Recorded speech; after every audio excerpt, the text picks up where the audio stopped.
Okay, so what about blogging? How important is blogging for e-commerce? I think it's still important if the blog answers a question that people are searching. And you can go to Google, type in questions about the product that you sell, and then go to the people also asked section. Like, because Google will give you some ads at the top, some organic results, but then there's oftentimes a block that has people also asked, and it lists out other questions that people have also put into Google. And if you're not answering those questions on your website, you can take that as a lead and say, okay, well, I'm going to answer the first people also asked question that comes up for like the 3 searches that I think are the most important for my business, and then have a blog post about those. And then don't just put a blog post, but put a video of you answering the question embedded at the top. So there's text to read, but there's also a video. And the video, like I said earlier, can show up as a thumbnail in search results and direct people to that page.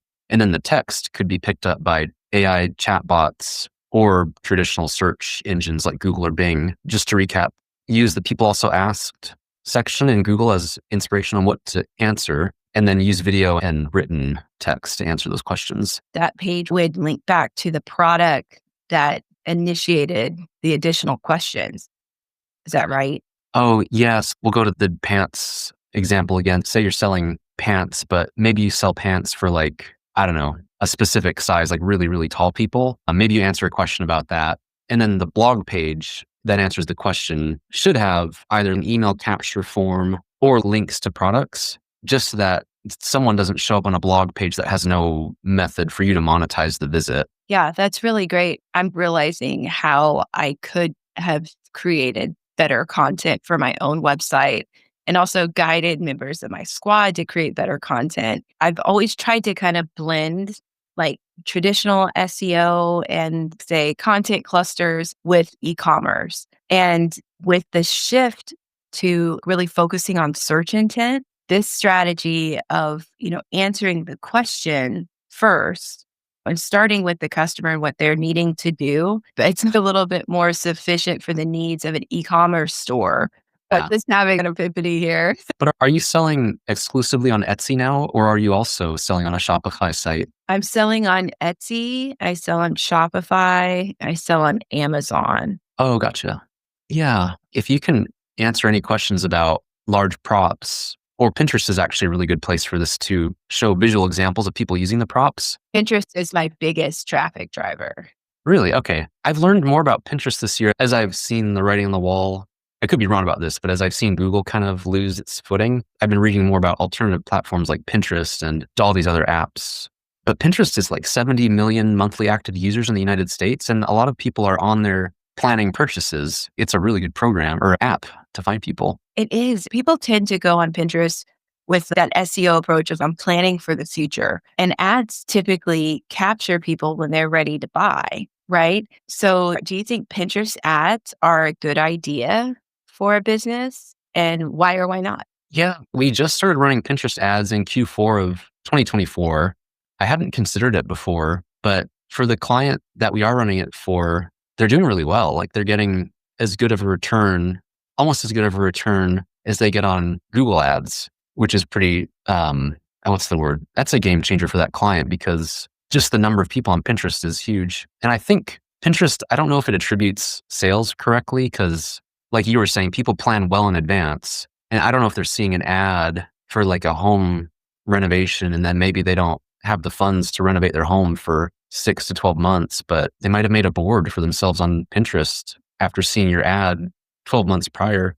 So gosh, I wish everybody could do everything. It's just hard to know which to focus on, but Pinterest could be one to focus on for a lot of business owners. That's really interesting. And I love Pinterest. And I have a lot of people who are planning for these events that happen every year for my business. Graduations happen every year. So obviously someone who's got a child who's graduating in 2026 is going to start planning their graduation party now or whenever it is that they start thinking about it. I try to get out ahead of that. And that's why I feel like Pinterest organic is really just as good because people are planning so far in advance. If you can make something that they can pin, they'll still have it later versus maybe they can't pin that particular ad. Yeah. In your experience, when you're on Pinterest personally, are you always there considering shopping for something? For me personally, if I'm ever on Pinterest, it's because I'm trying to find like, what does a jacket look like that cool actor in that cool movie had? I want a jacket like that. Pinterest is where I'll find it. Sometimes I use Pinterest for, like, say, a style board. Like, for instance, I don't look like Meghan Markle, but we have similar features. She has the money to have the best stylist, right? So she's already going to know, like, the best colors that she should wear and all the color theory and all that type of stuff and outfit ideas. So I might go to pin those outfit ideas to maybe buy later. However, for my son, he has these different events at his school. Say it's dress like a character day. And the other day he wanted to dress as Sherlock Holmes. I went to Pinterest to look up Sherlock Holmes outfit ideas or whatever. And if I would have had time, I would have purchased the top hat for him because it was like I could search, I could do the image search right there to say, okay, where can I find this hat? Can I find it near me? Can I buy it and have it shipped to me? Whatever. So there are times that I do shop on Pinterest if I have enough time. Yeah, I think it's an underrated platform for advertising. So we can keep it a secret or we can tell everybody else. How can you measure the success of your PPC efforts? Can you truly attribute the success or failure of what's going on? Yeah, attribution.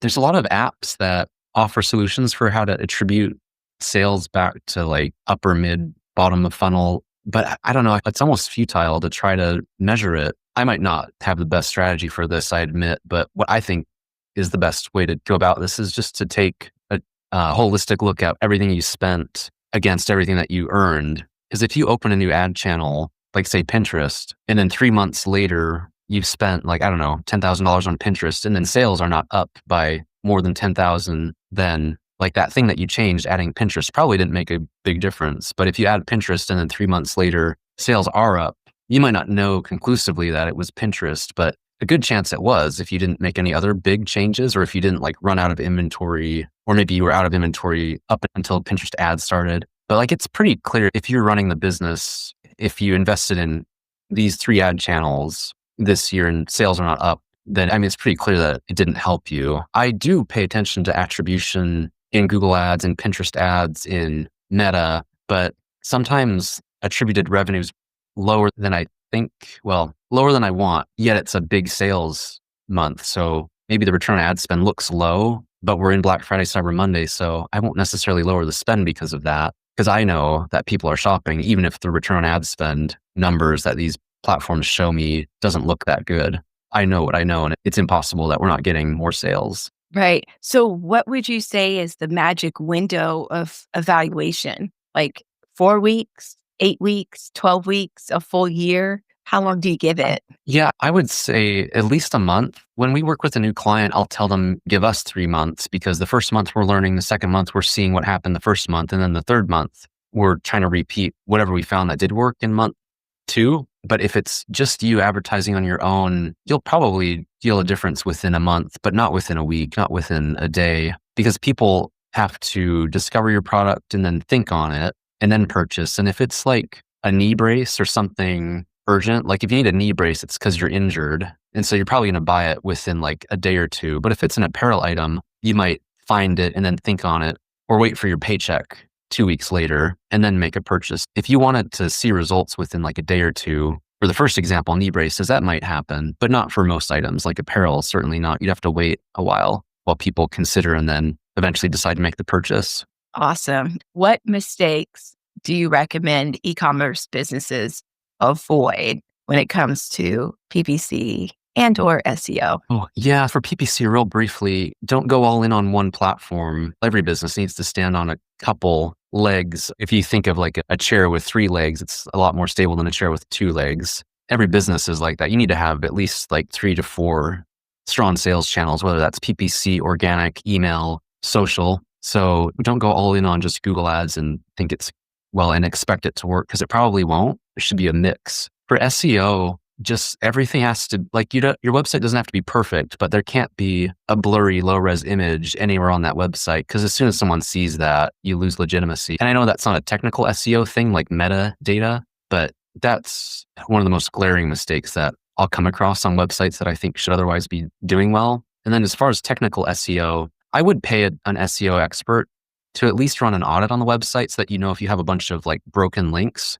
because you won't be able to find them on your own, but Google sees them. And if Google keeps crawling your website and seeing broken pages, Google's going to crawl it less and assume it's not as good of a website and show you less. So I think those three things, like don't go all in on one paid ad platform. Website has to be clean, not perfect. And then you probably should have an SEO expert at least audit the website to see things that you can't see. That is awesome. Thank you for that. So, Austin, if somebody is listening right now and they're like, okay, I think I'm ready to try ads, how could they self-identify as a good client for you? What does that look like and how can they contact you? Yeah, they can find me on LinkedIn at Austin Becker, e-commerce marketing. You'll find me on LinkedIn or check out our website. It's beckermarketing.com. We also have a YouTube channel that I post some tutorials on. I need to post more, but that's called PPC for Everyone. That's our YouTube channel. It looks very different than our website, but it's us. If somebody is comfortable spending like 5 to 10,000 a month at a minimum on their ads, then we can help them.